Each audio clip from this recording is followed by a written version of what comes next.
Hello everybody and welcome back to another 2022 Overwatch League roster breakdown video. Today we are taking a look at the roster for the Guangzhou Charge. They finished the 2021 season with a 5-11 record and a -18 differential. One of the bottom teams in the league. The bottom team really kind of among the somewhat competitive teams in the league. Of course, there were three teams below the Guangzhou Charge that combined had a total of 2 wins. So, obviously, a little bit different for the level of competition that those teams had, or the level of competitiveness they had. But Guangzhou Charge, kind of the last of the teams that had a somewhat respectable, at times, showing, but ultimately were just not very strong as teams. And so going into 2022, they've made some changes, though maybe not as many as people would have expected or would have hoped to see out of this team, considering they still have, I believe, 5 pieces from last season's roster. 4 pieces from last season's roster. Still have 4 pieces. So over half of their roster is still there from last season. So, and 2 players, in fact, are there from the very beginning of this team's tenure in the Overwatch League. So let's real quickly take a look at their roster and look at who they have. In their DPS lineup, they have Eileen, Choi Se-won, and Develop. Eileen, of course, being with this team since the very beginning. Choi Se-won joined the team last season. Develop coming over from the Shanghai Dragons. In the support line, they have Unique and Molly. Unique is the lone rookie on this team, while Molly comes over from the Shanghai Dragons, but more well-known for his time on the Chengdu Hunters. And then in the tank line, they have Rio and Krong. Rio, the other player's been with this team from the very beginning, and Krong joined this team in 2020, had a very strong rookie showing, and looked pretty good in 2021, though definitely not as good as he did in 2020. So there you go, those are your roster your players on the roster for this team. So let's jump in and talk about each player individually and my thoughts on them. So starting with the DPS, we have Eileen. Been this player, like I said, from the very beginning. Pretty good player, pretty big part of this team's success when they managed to win the Summer Showdown back in 2020. His Genji play was instrumental in elevating the Guangzhou Charge to that level, being able to win that tournament. I don't really think Eileen is an elite level player. I think he's pretty good. I think one of the biggest problems with Eileen is that his hero pool is not the most deep and diverse. He has definitely improved over time. He used to kind of be the, as Avast would say, a silly heroes specialist, playing, stuff like Genji, Doomfist. But he has definitely stepped his game up and now can play more, the Tracer, the Hanzo, and the Sombra. So he is a bit more of a well-rounded player.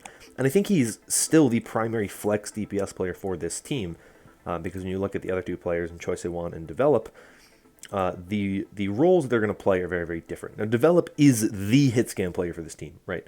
He plays the Cassidy, he plays the Widow, he plays the Ashe. He is the primary hit scan player for this team, and he is going to be the main hit scan player for this team, period. Choi Se-won is a flex DPS player as well, and I think there's a good chance that he actually is the one who splits most of the time with Develop. But for me personally, I thought Choi Se-won looked incredible on the Tracer. So, in like Tracer Echo metas, I think we'll see a lot of Choi Se-won on Tracer, Eileen on Echo, stuff like that. It's possible they run Develop Tracer and Choi Se-won Echo. Really kind of depends on what they want to go with, but I think that Develop is going to have to play a lot of time on this roster because he is really the only hit scan player they have. And Choi Se-won and Eileen are probably going to split some time on that flex DPS role, but I think Choi Se-won will probably ultimately be the primary flex DPS player on this roster, if only for his Tracer play, which I thought was very good last season. I thought he was one of the best parts of this 2021 Charge roster, and I thought he looked very good when he did play. Now, down the stretch, I didn't really watch a lot of Guangzhou Charge games because they were just an abysmal team to watch.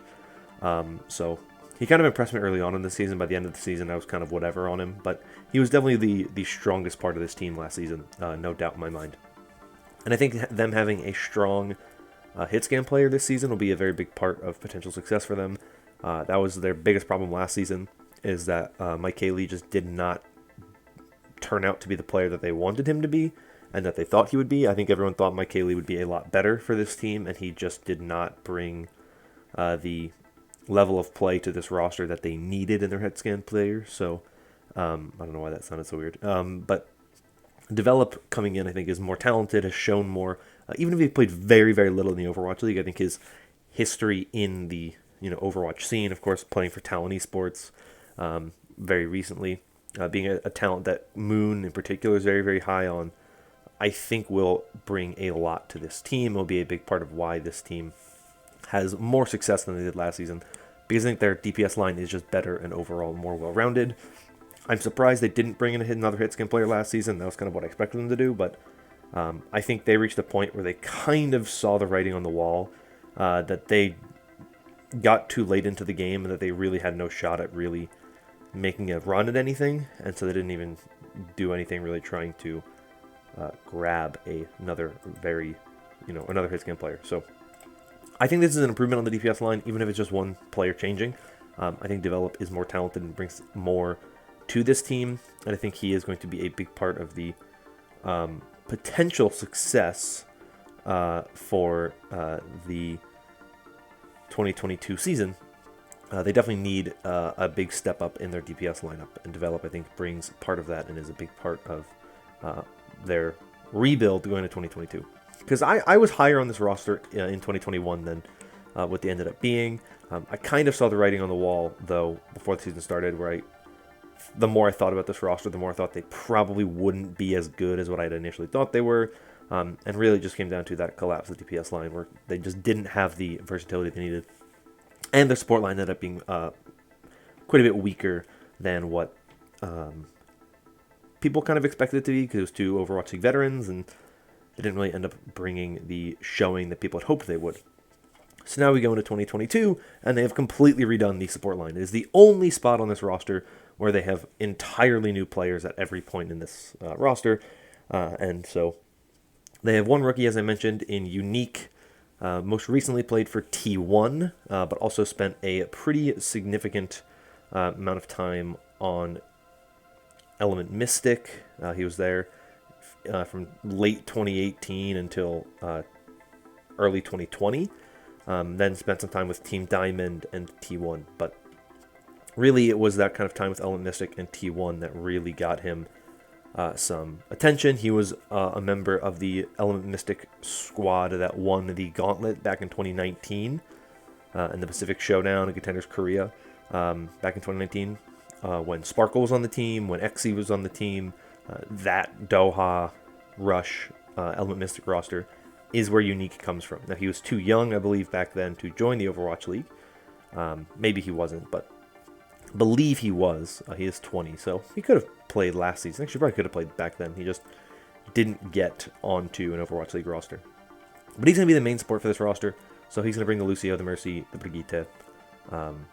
That's his primary place on this team. I don't know how good his Batiste is. That's really the only thing I need to see out of him, is how good is your Batiste. Because this team does not have a double flex support lineup. They only have one main support in Unique and one flex support in Molly. Molly, a player I'm very high on. I really liked him when he was on the Chengdu Hunters.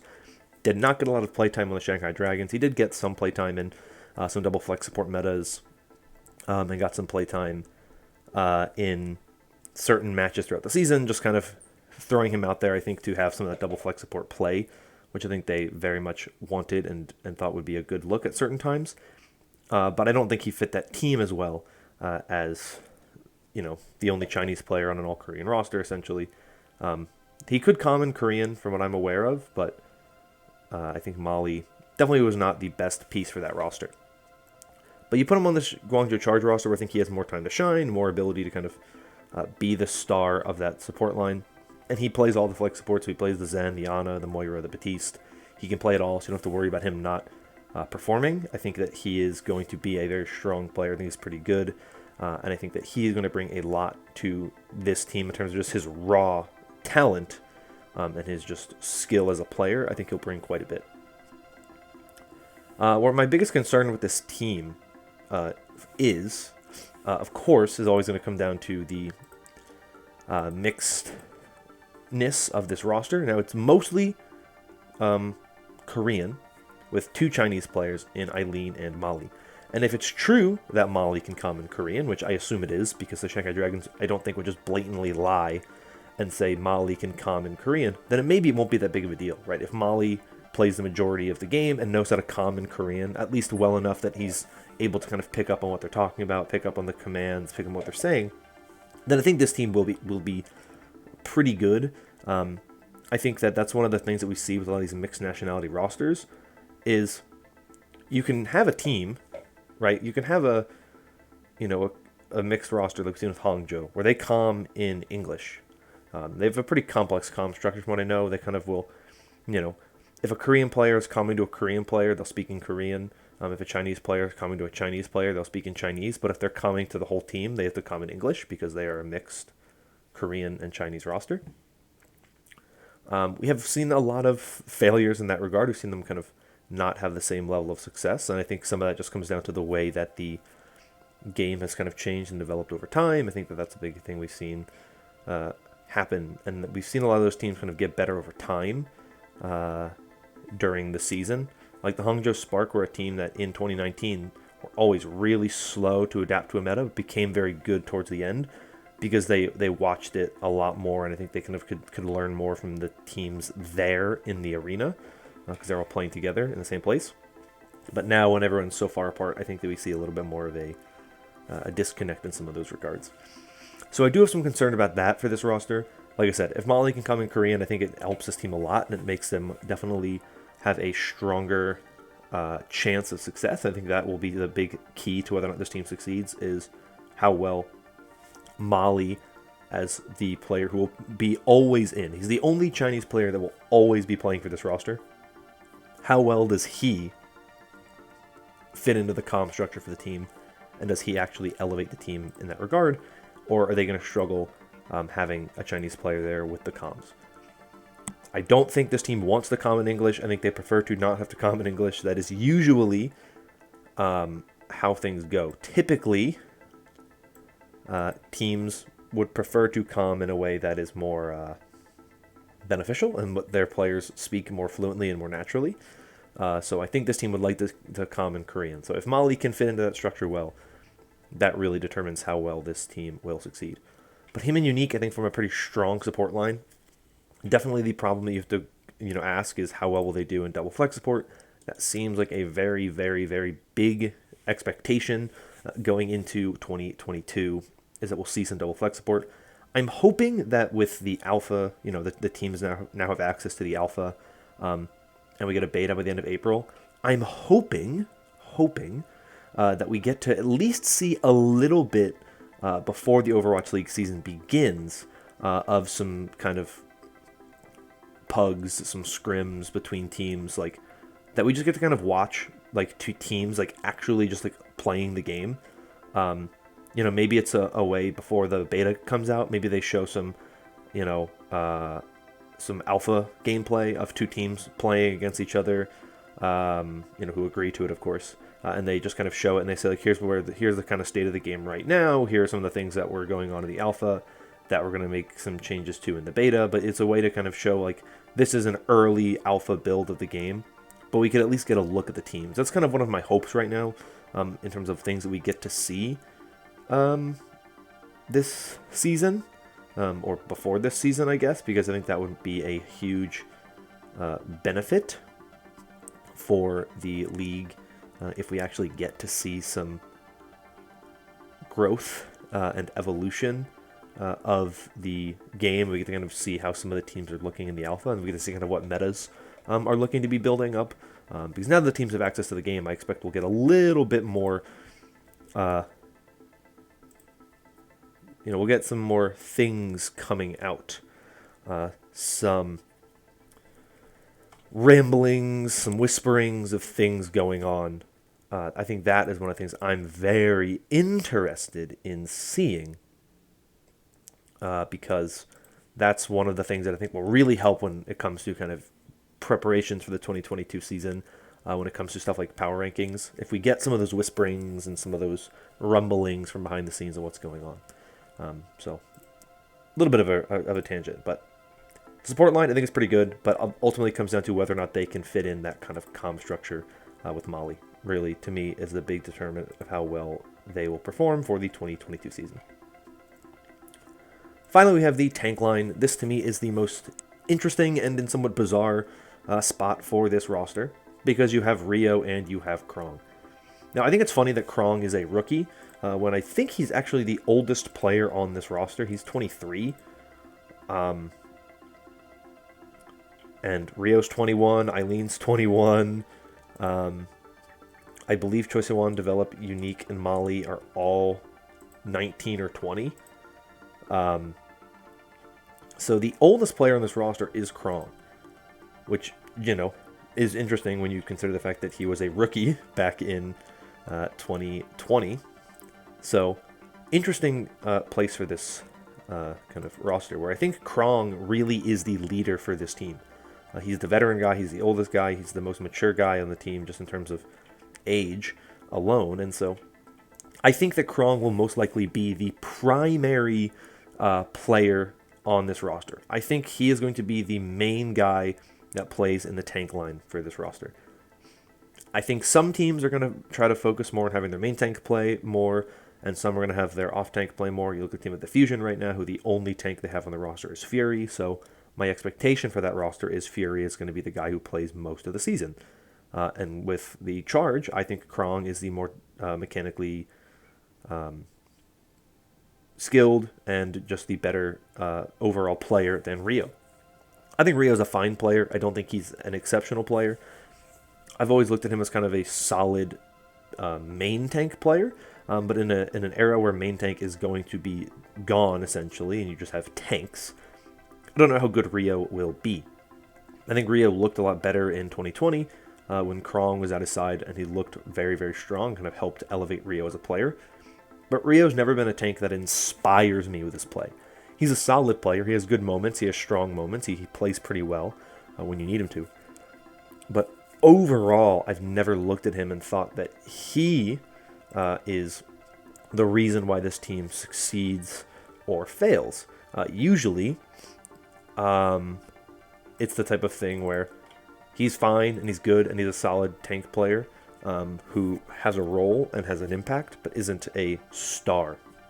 Krong, on the other hand, I believe is a star, and I think is a very good player, and is a solid player for this roster, and I think that is going to be why he is the primary player in the tank line for this Charge roster.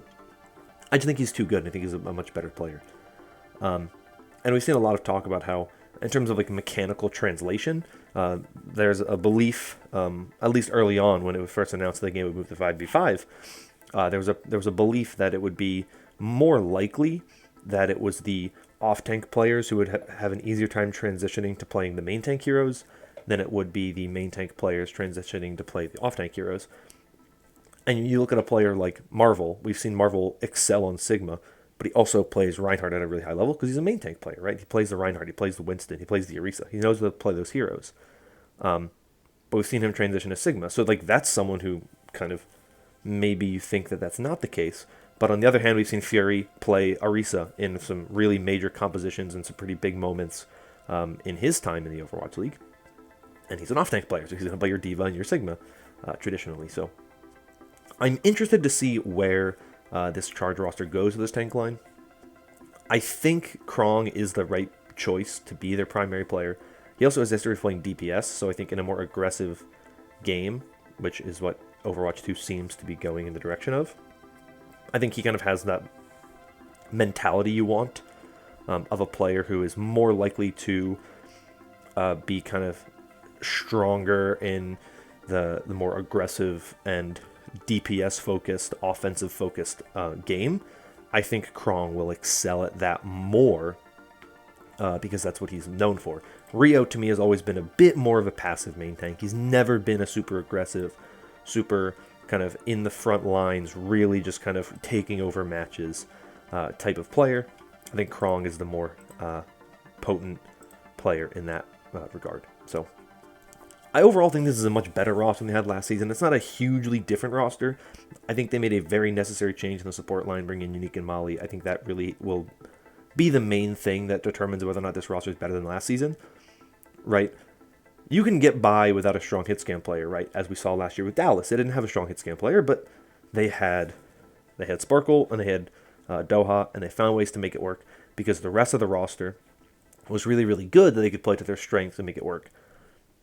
But with this Charge roster last season, they had Choi Se-won and Eileen, who were good players and who have places where you can feel like they can play to their strength, but they also had Mandu and Kriv kind of holding them back in the back line to the point where they couldn't then make up for that DPS weakness with the rest of their roster.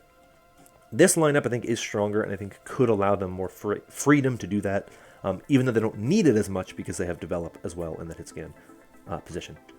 Of course, this team also has made some coaching changes. They have Sung Woo as their head coach, who has been an assistant coach of this team previously. I think he was with this team, left, and then came back. So he is their head coach, and then they also have Extra as an assistant coach, and they have Youngjin, the former Shanghai Dragons player from 2019, one of my favorite rosters of all time, that 2019 Shanghai Dragons. He comes in, and he is also an assistant coach for this team. So I'm a fan of this team and the makeup they have. I think this team is looking pretty good, and I think this team looks better than what we've seen from them in the past. So I'm excited to see what this team brings this season, because I think they are going to be a much more interesting team going into the 2022 season than what they were back in 2021, where I thought the team just did not really have those great performances that we had kind of hoped they would or thought they could. They look a lot better going into 2022. So I'm interested to watch this team. They are in a tough region, of course. They still have to compete with Shanghai, and they have to compete with Chengdu and Hangzhou, and Seoul. So these are some teams that I think have some really strong rosters that look to be really good, that have pretty complete rosters right now, that Guangzhou will be competing with. But I think you look at them at kind of on par with the Hangzhou Spark, maybe even a little bit better than the Hangzhou Spark, where I think that the Charge have a bit more of a clear identity of who their roster is. They don't have a ton of fat on the roster like Chengdu does or like Hangzhou does, which could end up biting those teams in ways that it becomes difficult to kind of balance the roster they have. The Charge have a pretty slim, pretty defined roster, which I think will help them a lot going into 2022. So that's it for me for this one. Let me know your thoughts on the Guangzhou Charge in the comments down below. I think it's an interesting looking team, so I'd love to hear your thoughts on them as well. But that is going to be all from me for today. If you enjoyed this video and want more like it in the future, consider liking and subscribing. But I'm going to get out of here. Thank you all so much for watching. Hope you're all staying safe and staying healthy. And until next time, bye-bye.